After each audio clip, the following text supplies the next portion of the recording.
नाहर की जान आई खतरे में और रूही ने बचाया नाहर को। तभी नाहर ने होश में आकर रूही को लगाया गले से, क्योंकि जब दादी अपने प्लान में नाकामयाब हो जाती हैं और घर वालों को पता चल जाता है कि नाहर मजदूरी का काम कर रहा है, तभी नाहर के पापा रतन नाहर को एक अच्छी कंपनी में जॉब दिलाने का फैसला करते हैं।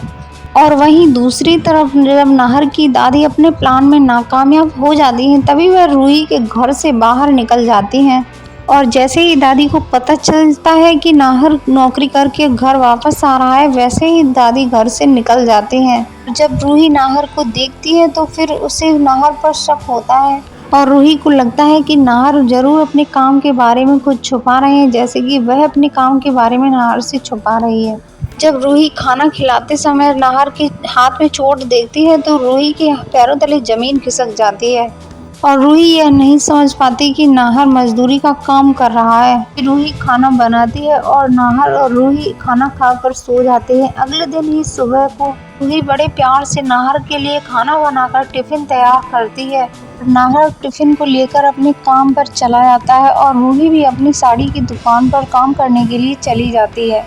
और वहीं दूसरी तरफ नाहर की दादी यह सोचने में लगी हुई थी कि नाहर और रूही को अलग करना इतना आसान काम नहीं है, क्योंकि वह हर चाल में नाकामयाब हो जाती है। जिसके बाद दादी फिर बहुत ही खतरनाक प्लान बनाती हैं रूही को हमेशा के लिए नाहर की जिंदगी से दूर करने के लिए। वहीं दूसरी तरफ नाहर सुरंग में मजदूरों के साथ काम कर रहा होता है, तभी अचानक से सुरंग गिरने लगती है और यह देखकर सभी मजदूरों के पैरों तले जमीन खिसक जाती है और वहीं पर नाहर भी और सभी मजदूर भागने लगते हैं सुरंग के बाहर। लेकिन वहीं पर एक मजदूर सुरंग के नीचे दब जाता है और जिसे बचाने के लिए नाहर अपनी जान की परवाह किए बिना उसे बचाने की कोशिश में लग जाता है। उसी सुरंग में दोबारा से चला जाता है और उसे गोदी में उठाकर बाहर लाने की कोशिश करने लगता है। लेकिन तभी मिट्टी और पत्थर चारों तरफ गिरने लगते हैं और वहां पर अंधेरा होने लगता है। यह सब देखकर नाहर बहुत डर जाता है और नाहर के पैरों तले जमीन खिसक जाती है। लेकिन नाहर फिर भी हार नहीं मानता है और उस मजदूर को बचाने की पूरी कोशिश करता है।